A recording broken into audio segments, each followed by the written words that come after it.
Bonjour, alors dans cet exercice de mécanique du point à une dimension, nous allons étudier le mouvement d'un train un peu particulier.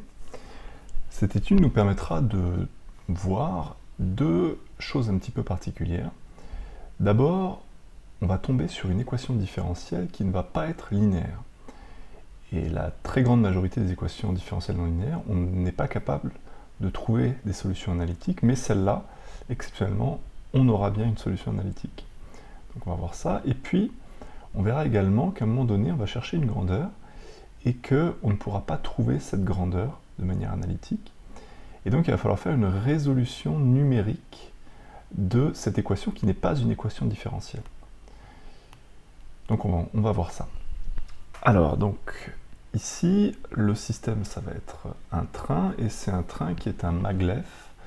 Donc le maglev, c'est un train à sustentation magnétique, c'est-à-dire que le champ magnétique, un peu comme deux aimants qui sont de même pôle et qui se repoussent, eh bien ce champ magnétique va permettre au train de flotter au-dessus des rails un petit peu. Et donc, dans cet exercice, ça nous permet de négliger tout ce qui va être frottement solide des roues sur les rails. Et donc il ne va y avoir que les frottements du train avec l'air. Et donc ici, on va prendre un modèle de frottement qui correspond beaucoup mieux à la réalité. Donc on va prendre des frottements quadratiques. C'est-à-dire que la force de frottement va être proportionnelle non pas à la vitesse, mais à la vitesse au carré.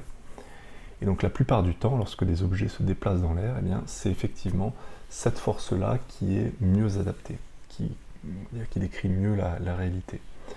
Alors pourquoi dans tous les autres exercices, eh bien, on prend toujours moins kV? Eh bien c'est tout simplement parce que ça permet d'avoir des équations solubles avec les outils qu'on a vus en première année. Alors allons-y, donc commençons par faire un schéma de la situation. Donc on a un train qui se déplace en ligne droite.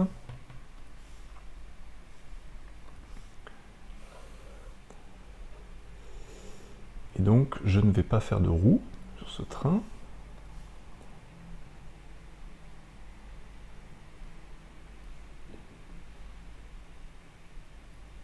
Bon voilà, je fais que la locomotive entre guillemets. Donc il y a le centre de gravité de la locomotive. Alors donc comme on l'a déjà fait dans d'autres exercices et comme d'habitude, donc on va prendre un axe selon la direction de propagation du système. Cet axe va être caractérisé par le vecteur unitaire qu'on va poser, qu'on va appeler par exemple, comme d'habitude, EX. Ensuite, donc le train, il a une certaine vitesse initiale, donc qui est très très faible, qui est de 2 mètres par seconde, et on va étudier son mouvement à partir d'un instant qu'on va prendre comme initial. Donc on suppose que le train arrive en gare avec la vitesse de 2 mètres par seconde, et il n'actionne pas encore les freins. Donc on va prendre comme instant initial le moment, donc le début de l'étude du mouvement du train. Donc, par exemple ici, O, donc il va être égal à G à l'instant t égale à 0. Voilà. Alors, donc on nous demande de trouver l'équation sur la vitesse de déplacement. Donc évidemment, il faut utiliser le PFD, on va tout bien faire en allant comme vite. Donc le système, c'est le train, le référentiel, c'est le terrestre, considéré galiléen, je n'écris pas. Les interactions. Donc il y a l'interaction à distance gravitationnelle avec la Terre, ce qui se traduit par une force qui est le poids. Mais ici, il y a aussi une autre force à distance, qui est donc la force magnétique, qui permet la sustentation. Donc on ne sait pas quelle va être son expression, mais en tout cas, on sait que la force magnétique va être vers le haut pour compenser le poids. Alors ensuite, comme interaction de contact, eh bien, il va y avoir le contact avec l'air, et c'est tout. Donc on néglige la poussée d'Archimède, et donc la seule force qui va agir, c'est la force de frottement. Donc de la forme F égale moins mu V carré ET, où ET, c'est le vecteur unitaire dans la direction et le sens du mouvement. Donc ici, vu ce qu'on a posé, eh bien ET, c'est EX, puisque le train ne va pas changer de sens. Donc ce sera tout le temps EX. Voilà. Donc ensuite, on applique le PFD ou seconde loi de Newton. Donc somme des forces appliquées au système est égale à la masse du système multiplié par l'accélération du centre de gravité du système. Donc ici, il y a P, la force magnétique, la force de frottement.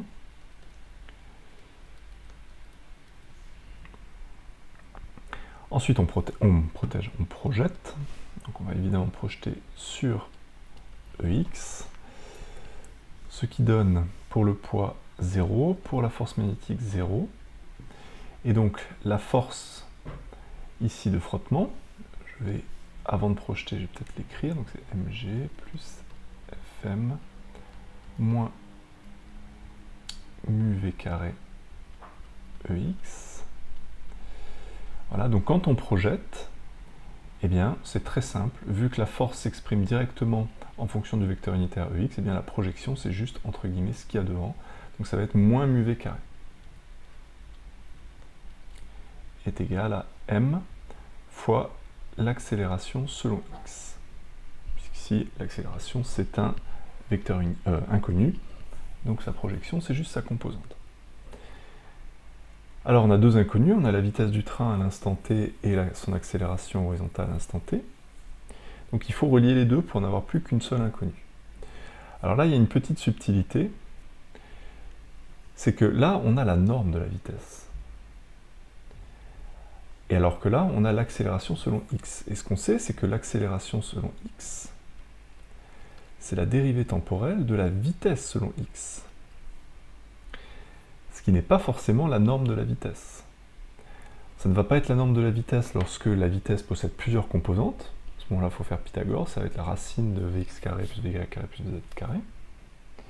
Mais même dans un cas où il n'y a qu'une vitesse horizontale, imaginons qu'on ait un problème où le système va dans un sens puis peut aller dans l'autre sens, eh bien la vitesse, ça va être la vitesse en norme, ça va être la valeur absolue de Vx, et non pas Vx. Alors heureusement, ici on a de la chance, c'est que tout le mouvement se fait dans le même sens, donc dans le sens de Vx, donc ici, Vx, c'est également la norme de la vitesse, parce que Vx reste positif, et il n'y a pas d'autres composantes de la vitesse. Voilà, mais je voulais quand même le faire remarquer. Donc cette équation différentielle peut s'écrire moins mu Vx, qu'on peut remplacer V par Vx, au carré est égal à m fois d de Vx sur dt.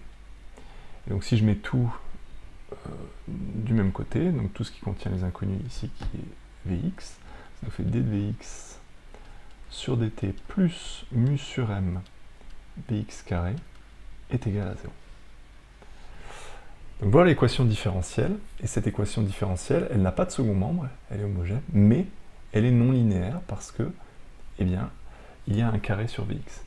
Et donc, puisque l'équation différentielle n'est pas linéaire, eh bien la solution ne va pas être exponentielle.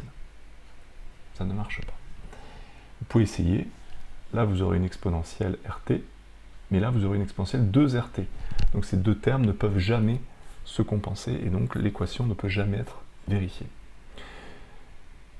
Mais malgré tout, il existe une solution analytique. Donc, je ne vous demande pas de la trouver, je vous la donne dans l'énoncé. Alors, recherchons-la. Voilà. Donc je vous dis que si on a une équation différentielle de la forme AF carré égale DF sur DT, avec A une constante, qu'elle soit positive ou négative, eh bien la fonction qui est solution de cette équation différentielle, c'est 1 sur moins AT plus B, avec B une nouvelle constante. Donc est-ce que c'est bien ce qu'on a? Et bien, finalement, si je refais passer, enfin si je regarde ce qu'il y a là, donc pour que ça corresponde, eh bien, il faut que je fasse passer m de l'autre côté, et donc on a d de vx sur dt est égal à moins mu sur m vx carré. Donc là, la fonction f, c'est vx, et a, eh bien, c'est moins mu sur m. Donc la solution va être de la forme vx égale 1 sur moins a, mais a, c'est moins mu sur m, donc moins a, ça va être mu sur m, fois t, plus une constante.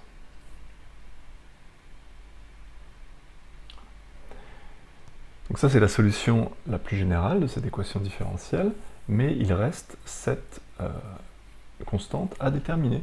Et donc là, comme d'habitude, ça ne change pas. Ce sont les conditions initiales qui nous permettent de la trouver. Donc Vx à t égale à 0, c'est V0. Et donc quand je fais t égale à 0 là-dedans, eh bien ce terme-là s'en va, il reste 1 sur b. Donc b est égal à 1 sur V0. Donc quand on remplace b dans la solution générale, eh bien on en déduit que Vx à n'importe quel instant t est égal à 1 sur mu sur m t plus 1 sur V0. Alors une petite analyse dimensionnelle. Là, je dois avoir une vitesse. Donc ici, j'ai rien comme dimension. Donc il faut que ça, le dénominateur, soit l'inverse d'une vitesse. Pour que 1 soit l'inverse d'une vitesse, donne bien une vitesse. Donc là, on a bien l'inverse d'une vitesse, on est bon. Et maintenant, il faut ce terme-là. Alors ce terme-là, eh bien, il faut étudier la dimension de mu et de m. Tiens, d'ailleurs, je remarque que j'ai fait une faute de frappe dans le sujet. C'est pas k, c'est mu. En fait, j'ai pris mu à la place de k pour pas confondre avec le moins kv. Du coup, mu, quelle est sa dimension? Eh bien, ici on a une force qui est mu fois v carré, en norme. Donc si je cherche la dimension, donc la dimension de la force va être égale à la dimension de mu fois la dimension de v au carré. Une vitesse, c'est une longueur sur un temps, donc là ça fait longueur sur temps au carré. Et une force, c'est une masse fois une longueur sur un temps au carré. Donc le temps s'en va, c'est poétique, et donc il reste que mu, c'est une masse sur une longueur. Donc quand on a mu sur m fois t, eh bien mu sur m fois t, ça va être mu sur une masse, donc là la masse se simplifie, multiplié par un temps. Donc il va rester un temps sur une longueur. Or une vitesse, c'est une longueur sur un temps. Donc on a bien que ce terme-là, c'est l'inverse d'une vitesse. Donc on est bon en termes de dimension. Voilà, donc je vais réécrire ici, Vx de t est égal à 1 sur mu sur mt plus 1 sur V0. Alors ensuite, donc on a une vitesse qui diminue, puisque quand t augmente, le dénominateur augmente, donc la vitesse diminue. Ça c'est bon. Ensuite, donc on pose lambda égale mu sur m. Pouvez-vous trouver l'expression de lambda? Donc lambda, c'est une longueur, c'est l'inverse d'une longueur, puisque c'est mu sur m. Donc on divise mu par m, donc la dimension de lambda, c'est l'inverse d'une longueur. Donc c'est l'inverse d'une longueur caractéristique. Alors essayons de trouver lambda. Donc lambda, on l'a là. Pardon, j'ai sauté une question. D'abord, il faut montrer que la position du train vérifie ça. Donc il suffit de primitiver, on l'a déjà fait plein de fois. Donc x de t, c'est la primitive de vx de t. Alors, bon, on n'est pas en maths, mais ce genre de primitive, peut-être vous savez la calculer. Donc là, on a quelque chose qui est en 1 sur u. Donc la primitive, elle va avoir la forme de logarithme de u. En tout cas, elle va avoir la forme. Je ne dis pas c'est égal, ça va avoir la forme. Donc je vous ai mis la réponse pour pouvoir vous guider. Donc ce que je vais faire, c'est que je vais utiliser direct la réponse, et puis on va vérifier qu'en dérivant, on obtient bien ça. Donc ça fait m sur mu ln de 1 plus mu sur m v0t. Alors vérifions, donc on le dérive. Donc m sur mu, ça reste devant, puisque c'est une constante. Il faut dériver le ln. Mais le ln, c'est le ln d'une fonction ici. Donc il faut d'abord que je fasse g' fois f' rond g. Donc la dérivée de tout ça, la dérivée de 1 c'est 0, et la dérivée de ça, c'est une fonction linéaire, donc la dérivée c'est juste le coefficient ici. Donc ça fait mu sur m fois v0. Et donc le tout multiplié par f' rond g. Et donc la dérivée de ln c'est 1 sur u. Donc 1 sur 1 plus mu sur m v0t. Alors, est-ce que c'est bien ce qu'on obtient? Donc là, tac, tac. Et donc on a v0 au dénominateur qu'on n'avait pas là. Mais au numérateur, pardon. Mais au dénominateur, on n'a pas exactement la même chose. Alors est-ce que c'est bien pareil?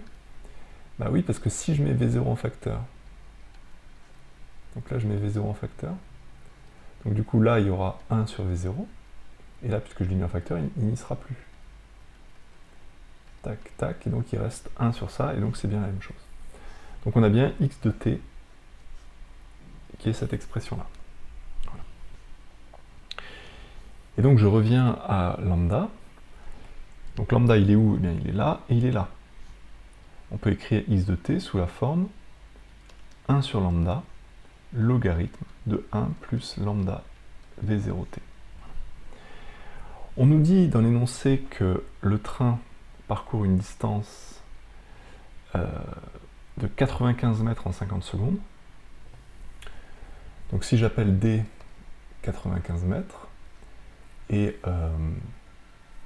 ti 50 secondes, eh bien la traduction de ça, c'est de dire que x à l'instant ti est égal à d, ce qui revient à d est égal à 1 sur lambda, logarithme de 1 plus lambda v0 ti.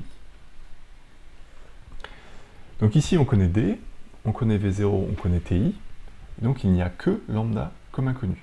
Donc ça a l'air simple, une équation, une inconnue, bon, allons-y. Sauf qu'en fait, on a un vrai problème, c'est qu'on n'arrive pas à faire lambda égale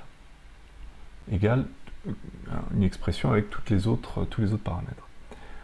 Parce qu'en fait, si vous faites passer lambda là, ça va faire lambda égale 1 sur d fois ln de tout ça, donc il y a le lambda qui est là, sauf que pour faire sortir lambda qui est là, il va falloir prendre le logarithme. Pardon, il va falloir prendre l'exponentielle, pour, entre guillemets, libérer le lambda. Sauf que si vous prenez l'exponentielle de ça, là vous aurez lambda qui sera enfermé dans une exponentielle. Donc vous aurez libéré lambda, mais vous aurez enfermé ce lambda-là. Et en fait, vous pouvez vous arranger comme vous pouvez, enfin vous pouvez tourner dans tous les sens, vous n'arriverez jamais à avoir lambda égale quelque chose qui ne dépend que des autres paramètres. Ça tourne toujours en rond. Donc, on va utiliser l'outil numérique pour résoudre cette équation. Alors, voyons comment on fait. Alors, juste avant de le faire, donc, pour résoudre ce type d'équation, il existe des algorithmes qui sont faits en TP d'informatique. Par exemple, le plus connu, c'est l'algorithme par dichotomie. Donc, on écrit le code qui correspond à l'algorithme pour trouver lambda. Ici, l'idée, c'est plutôt qu'on va utiliser une fonction prédéfinie dans une bibliothèque de Python pour aller plus vite et pour être sûr que c'est la méthode qui est très efficace. Alors, donc c'est décrit comment fonctionne cette fonction dans le fichier d'aide sur Python. Donc je vous laisse le regarder. Et donc dans ce fichier d'aide, eh bien, vous voyez qu'il va falloir écrire l'équation qu'on cherche à trouver sous la forme f de l'inconnu égale à 0. Donc autrement dit, par exemple ici, je vais avoir eh bien, 1 sur d logarithme de 1 plus lambda v0 ti moins lambda est égal à 0. Et du coup, ça, je vais dire que c'est une fonction de lambda. Et la fonction, eh bien, c'est 1 sur d logarithme de 1 plus lambda v0 ti moins lambda. Et lambda, c'est la variable, et ça va être ce qu'on va chercher. Ça va être entre guillemets, la racine de cette équation. Donc en Python,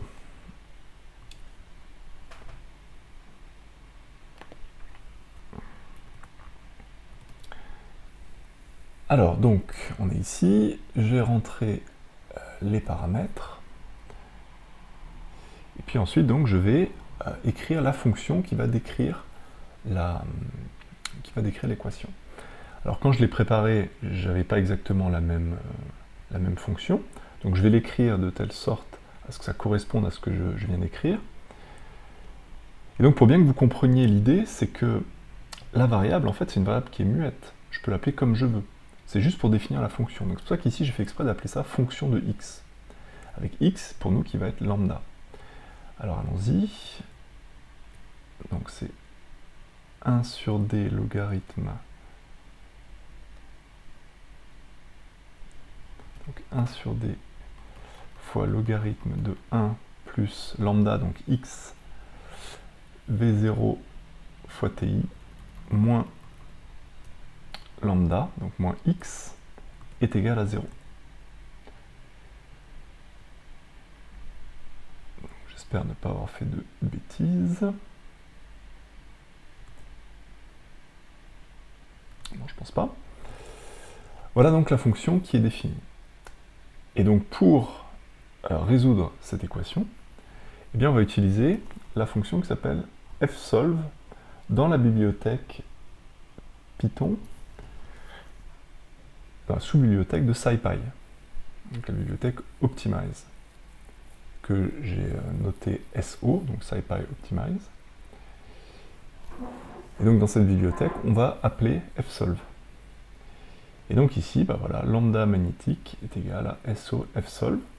Et donc comme argument d'entrée de fsolve, il va y en avoir deux. Il va y avoir évidemment la fonction qui traduit l'équation à résoudre.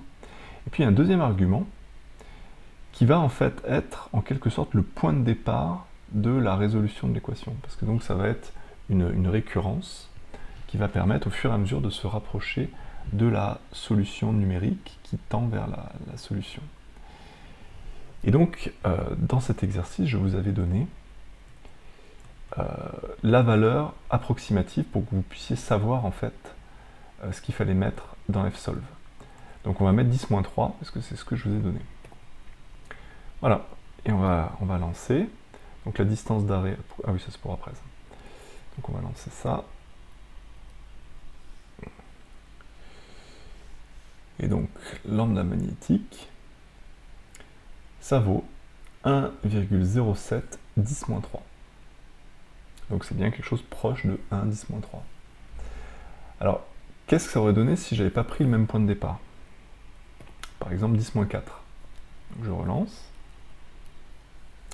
Et vous voyez, ça aurait donné une solution différente.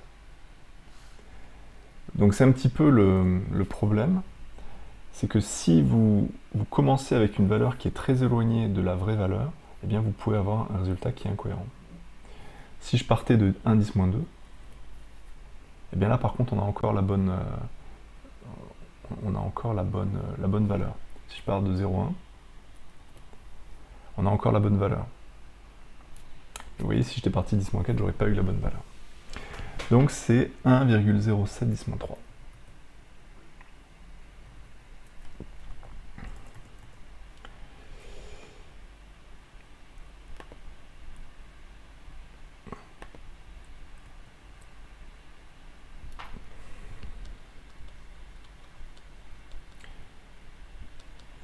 Et donc, quelle est l'unité? Eh bien lambda, on l'a dit, c'est l'inverse. Tiens, d'ailleurs, j'ai fait une erreur.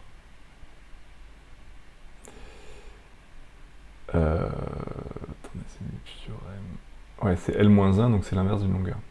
C'est bien ce que j'avais dit, mais je n'avais pas écrit ça. Donc ça va être des mètres moins 1. Voilà. Allez, on va finir l'exercice. Donc la question 4, c'est bon. Alors, dernière question. Maintenant qu'on a lambda, quel temps faudrait-il au train qui ne freine pas, donc qui est simplement freiné par ses frottements, pour parcourir 1 km, sachant qu'il a parcouru 95 mètres en 50 secondes. Donc, on cherche le temps final tel que eh bien, x au temps final soit égal à 1 km. Donc, je vais appeler ça df.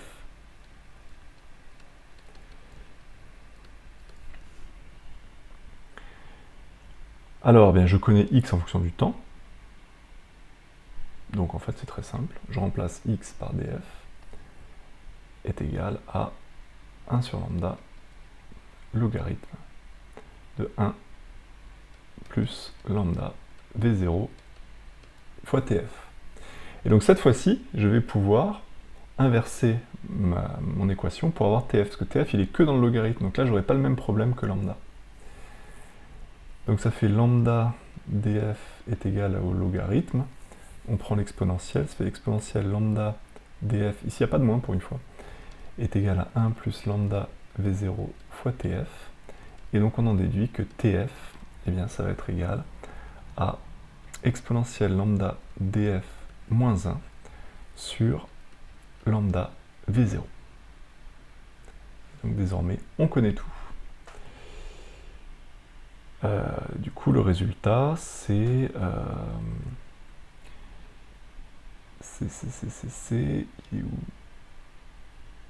895 secondes.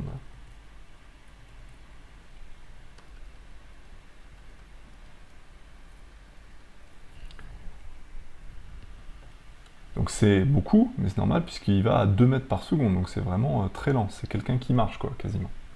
Donc 1 km, ça va être parcouru lentement, surtout qu'il y a les frottements qui freinent.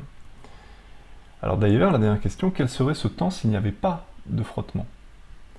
S'il n'y avait pas de frottement, en fait, le train n'aurait aucune interaction horizontale. Donc quand on fait somme des forces égale ma, ça veut dire qu'il n'y a pas de force horizontale, donc il n'y a pas d'accélération horizontale. Donc s'il n'y a pas de frottement, eh bien, s'il n'y a pas d'accélération horizontale, eh bien la vitesse selon x est une constante. Donc elle est égale, elle reste égale à v0. Du coup dans ce cas-là, tf', eh bien je peux le calculer puisque la vitesse est constante avec la fameuse formule v égale d sur t. Et donc ici, v0 égale eh bien, df sur tf. Ce qui fait tf égale df sur v0. On connaît tout, donc c'est 1 km sur 2 mètres par seconde, ce qui fait 500 secondes. Donc on voit qu'effectivement, les frottements ont quand même quasiment multiplié par 2 le temps nécessaire pour faire 1 km. Donc le train a bien freiné.